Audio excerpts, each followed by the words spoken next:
Well, I'm really excited to have our speaker come up. If you'll come up, Dan. So Dan and I have a lot in common, we've decided. We do, yes. And we both have a love for learning. We love to improve ourselves. And we both have a love of coaching and teaching. Yep. And we also are crazy weirdos who like financing and banking. So I think that's all you. I don't know if I'm on. No, I'm definitely in the weirder spectrum. But it takes one to know one. So thank you for that. Well, there you go. So why don't you tell us a little bit about yourself? Okay. Because I know your hero origin story, yeah, but sure. About me, I am a transplant from the left coast. Best decision my family made is to come out to the Nashville area, and I've spent the last close to 10 years in the banking and finance space as a loan broker.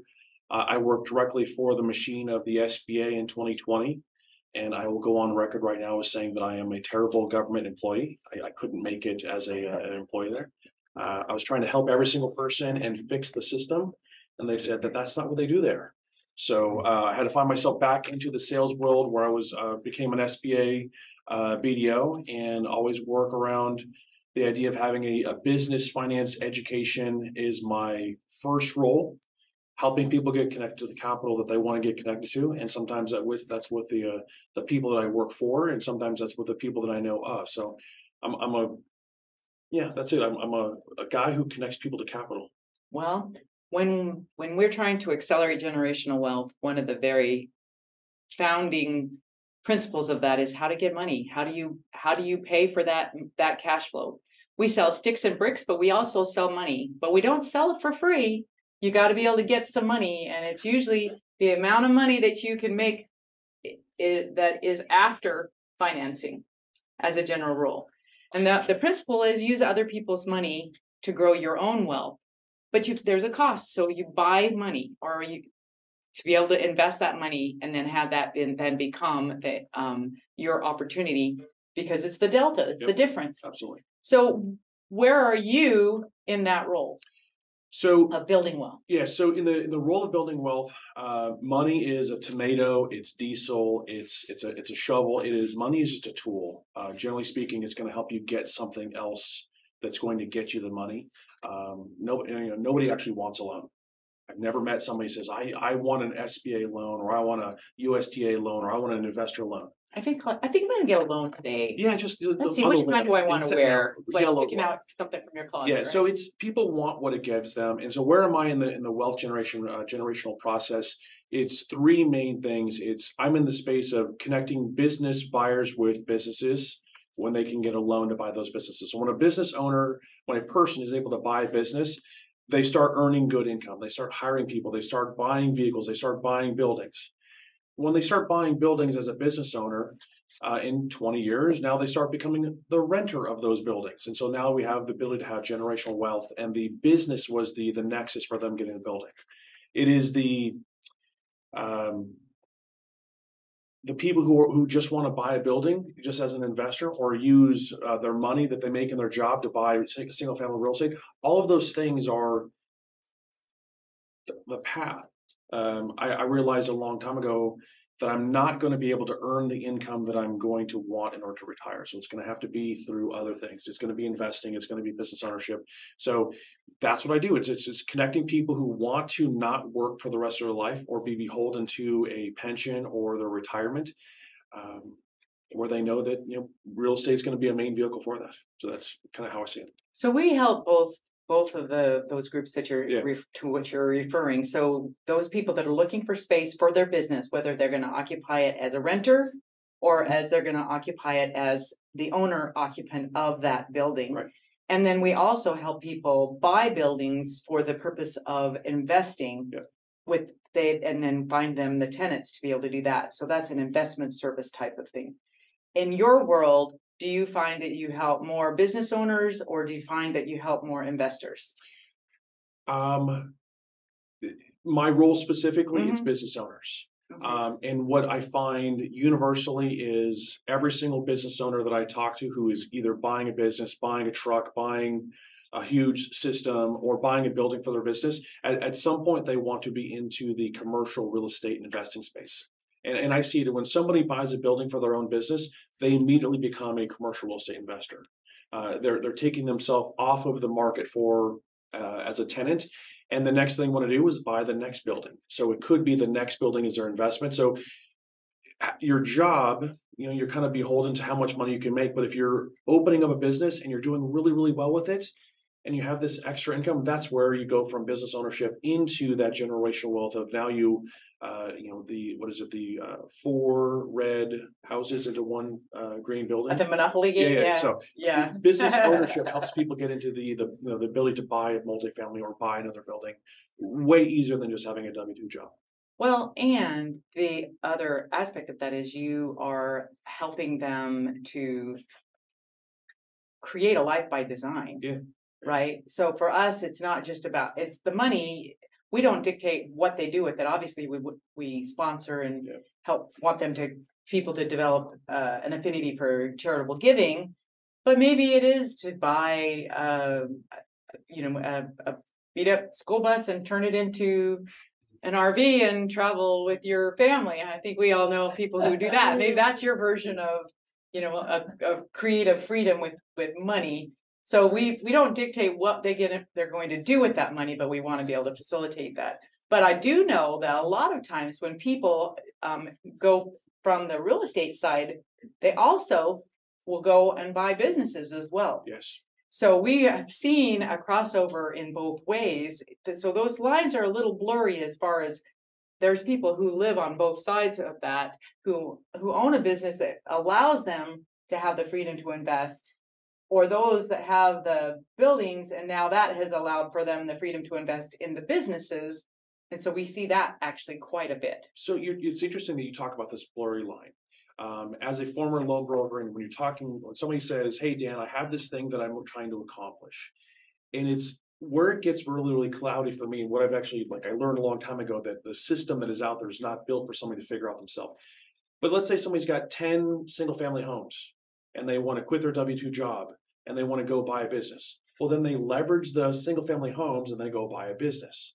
Somebody's got a commercial real estate building that they own as an investor that then they want to go leverage and go buy a business. They have a business that's going really, really great. And they want to leverage that to go buy their investment property. So it's really interesting at what is able to do what. I have helped a lot of people buy equipment for their business by leveraging their investment real estate property. So they go back and forth. And then the number one reason how people get into business is they self-fund. And if you got into the business of owning real estate a long time ago, you can self-fund yourself into business way easier than just going and becoming a startup business. It's that collateral piece that every bank wants, and it starts off with real estate because real estate's awesome. I love it. Okay, yeah. Well, along those lines, then, that's why you think that this capital raising is the way it is because of that? Talk to me about that. Well, all right. So give me a little bit of history, some color on that. Yeah, I'm a contrarian when it comes to the finance world. I don't think that your own bank is the answer for most people who are getting into business. In fact, I tell people all the time, I'm here for when you can't get the loan that you want from your own bank. And the myth that people follow in business, and I talk about this all the time. You probably heard me say this a few times, which is the myth is in people in business, I should be able to go into my own bank, tell them what that I want to borrow, and they should say yes. And then so often I hear people who are just shocked that my bank said no. Oh my gosh. Yeah. And so there's close to 6,000 banks and credit unions across the country. There's what I feel is probably 17 or 18 different actual categories of capital where people can get money. And the myth is that banks and traditional loans is how you should be doing it. You should be doing it in the way that you can do it. I call that the available options. Not everybody has the same available options as other people. I call it clay. Every person brings in a certain amount of clay. I am merely the potter on a potter's wheel. And if you bring into a little bit of clay, low credit, low income, low collateral, well, I can make you like a really nice, cute teacup. But there's some people who bring in all kinds of collateral, all kinds of business experience, all kinds of personal wealth. And I can make them like a 6-foot Ming Voss. So it really, it's one of those things where if you know where to look, getting capital is actually not as difficult as what people think it is, but they just don't know where to look. Well, for us, we help people get staged to sell or pre-underwritten or packaged, not just for banks, but also for landlords, because in our market, it's a competitive environment and there are a lot of different landlords who can be very picky. So if you're choosing to look at the spaces in this area, like I was mentioning earlier about retail, and the competition is fierce.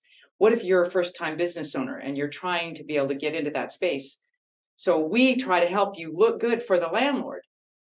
And it is often very similar to being pre-underwritten for a bank. So maybe could you give us some pointers of things that we might could do to help give us curb appeal for banks? So maybe they have the exact same things that are red flags for you as a red flag for a bank. If the business owner brags about how awesome their CPA is and how little money they spend in taxes, that's a red flag. There's a saying that if you want to get a loan, pay your taxes. Because if you don't pay your taxes, you're going to pay the added expense of high rate capital. So probably the same thing for you. If somebody's coming in, they're showing a net loss over the last 3 years, the landlord's like, I don't know if I want to be part of this business. Is that kind of something that's a red flag for you? Well, we do. If they have a good story as to why, we will take that into consideration. Banks are a little bit less reluctant than well, but it's still a hard sell. You still have to have good credit. They are running, even background checks even. Right. So you have to know that you're going to be able to basically like repay the loan. Mm-hmm. They're looking at it. They're essentially loaning their property to you. Yeah. So it's a loan. Yeah. If you want to think of it that way. And it's so I think that there's 11 reasons why banks say no to people. One of them is credit. Your credit, your past history of paying the bills is not sufficient enough. And the second one is actually character. And so we character as in your squirrely or like integrity character. I think it could be nebulous enough to include both. Okay. If somebody came in and wanted to rent your spot and you like, you know what? On paper, this person is fine. I just don't have a good vibe about it. That's character. Your spidey senses are tingling. Exactly. So I have a loan I did a long time ago. They went to their own bank, super profitable company, and the woman had a bankruptcy 14 years ago. She had a DOI 14 years ago. Guess what? She got divorced 15 years ago, got drunk, and got picked up by the police. Rebuilt everything. Everything, 800 credit. Everything is great. The bank CEO lost a child to a drunk driver and said, we will not make a loan to someone who's ever been guilty of drunk driving. That's a character flaw in the bank's eyes. And so when you're trying to get capital or trying to go get a lease from a landlord, knowing how other people see you in the eyes of lending is imperative, because it may not be that your type of clay is never going to get you a bank loan option. So if you know that early and often, it would be like going to the grocery store, going and looking for beans, but you're looking in the fresh bean aisle where everybody else wants to shop. But because you have this character issue or this cash flow issue or this credit score issue or whatever the reason is that your bank isn't going to say no, you shop in the canned bean aisle because that's what's available for you. And a banker is, generally speaking, not going to talk to you about the things that are outside of the bank walls. And that's where a loan broker can just educate you on what your available options are. You can say, oh, I don't need fresh beans. I don't need canned beans. I don't need like dry beans. I need bean-o. Like I need to fix a problem before I can even go get the actual thing that I want. So it's kind of a joke that didn't make any laughs, and that's fine. So the point is, if people are looking for the wrong type of capital in the wrong place, they're never going to find it. And I can't tell you how many times people come in asking for the wrong amount at the wrong time for the wrong reasons, and knowing what you can actually get is going to be paramount to actually your business success. Well, and I